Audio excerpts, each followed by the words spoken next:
13 ربیع ثانی اور صرف 5 منٹ کا مدرسہ۔ سب سے پہلے بات کریں گے فہم قرآن پر کہ برے لوگوں کی مجلس سے پرہیز کرنا چاہیے۔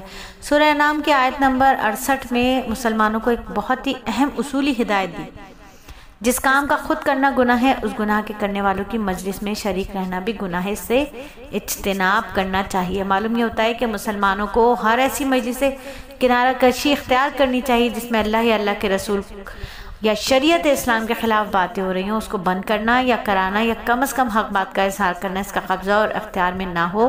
اور عجب نہیں ہے کہ ایسے لوگوں کی مجلس سے اٹھ کھڑا ہونا اور اس کے برے فعل پر اپنی ناگواری کا اظہار کس وقت ان کی ہدایت کا سبب بن جائے، تو ناشائستہ حرکت پر نادم ہو کر توبہ کر لیں۔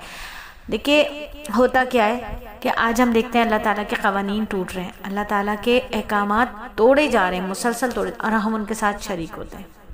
اس کی سب سے بڑی مثال مخلوط محفل ہوتی ہے کہ اللہ تعالیٰ نے بدکاری کو، زنا کو، بدنصیحی کو برا فرمایا، گناہ ہے۔ ایسی مخلوط محفلیں لگتی ہیں جہاں محرم نامحرم مل کر بیٹھے ہوتے ہیں، ہنسی ٹھٹا ہو رہا ہوتا ہے، بے پردہ خواتین خوب مزے سے سج دھج کے غیر محارم کے سامنے خوب بنٹھن کے چل رہی ہوتی ہیں، ناچ رہی ہوتی ہیں۔ یہ وہ مجلس ہوتی ہے جہاں اللہ کا حکم ٹوٹ رہا ہوتا ہے، تو کم از کم اس کا اتنا تو بتائیں کہ یہ مجلس اللہ کی پسندیدہ مجلس نہیں ہے، ہم اس مجلس میں نہیں آتے۔ ہم نے برائی کو برا نہیں کہا، اس لیے برائی پھیلتی چلی گئی۔ صرف ایک بوٹی اور روٹی کھانے کے چکر میں ہم اللہ کے حکم توڑنے والی مجلسوں میں ٹھٹے مار کر ہنس رہے ہوتے ہیں اور بیٹھے ہوتے ہیں۔ اگر ہم شروع سے، جب یہ محفلیں شروع ہوئی تھی، اسی وقت ان کا بائیکاٹ کرتے تو کم از کم ہمارے خاندانوں میں آج یہ بدکاریاں نہ ہو رہی ہوتی، یہ زناکاریاں نہ ہو رہی ہوتی۔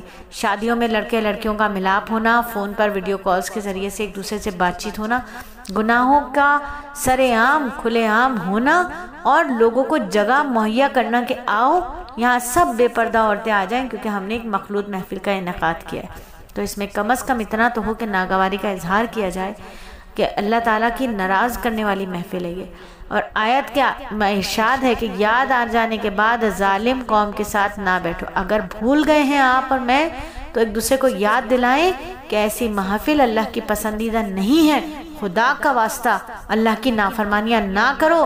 اللہ کی نافرمانیاں کر کر کے آج ہم نے کیا حال کیا ہے اپنے ملک کا، اپنے گھروں کا کیا حال کیا ہوا ہے، کیا حال کیا ہے ہم نے بدکاریاں پھیلا کر دیکھ کر کہ آج گھروں کے اندر لڑکیاں گھروں کے اندر محفوظ نہیں ہیں، لڑکے گھروں کے اندر محفوظ نہیں ہیں۔ بے حیائی اتنی عام ہو گئی کیونکہ بے حیائی کے خلاف ہم نے کبھی کچھ بولا ہی نہیں، بے حیائی ہوتی رہی، دوسروں کی عورتیں ننگی ہوتی رہیں، جب ہم نے خوب شوق سے انہیں دیکھا تو آج یہ بے حیائی اور یہ ننگ پنا ہمارے گھروں کے اندر آ رہا ہے۔ تو اس کے لیے ہمیں کیا کرنا ہے؟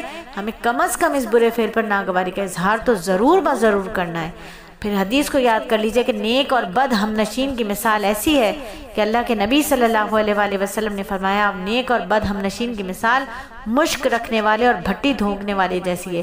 مشک رکھنے والا یا تو تمہیں مشک مفت دے دے گا یا تم اس سے خرید لو گے، کسی بھی صورت میں مشک تمہارے ہاتھ نہیں لگتا تو کم از کم خوشبو تو ضرور ملے گی، اور بھٹی دھونکنے والا جو ہوتا ہے وہ تیرے کپڑوں کو جلا دے گا ورنہ بدبو تو تجھے مل ہی جائے گی۔ تو مطلب نیک اور صالح لوگوں کی محفل میں بیٹھنا چاہیے، کوئی فیض ہو یا نہیں ہو، کوئی خاص نعمت ملے یا نہیں ملے، کم از کم کچھ وقت کے لیے اس کی صحبت میں اطمینان سکون کے ساتھ بیٹھنا نصیب ہو جائے گا۔ بدکار ہم نشین تو دنیا اور آخرت دونوں کا خسارہ ہے۔ وقت کو ضائع کرنا، بری صحبت کے اثرات انسان کے دل و دماغ پر اثر ڈالتے ہیں۔ تو تنبیہ ہے، تاکید ہے اس حدیث میں کہ اچھے لوگوں سے محبت و تعلق پیدا کرو، بروں کی ہم نشینی کو چھوڑ دو، اچھوں کی صحبت اختیار کرو، بروں کی محبت کو چھوڑ دو، بروں کی صحبت کو چھوڑ دو۔ اشارہ ہے اچھے لوگوں میں اور علماء و صلحاء کی مجلس اور محفل میں بیٹھنے کا کہ اس میں دنیا اور آخرت کا فائدہ حاصل ہوگا۔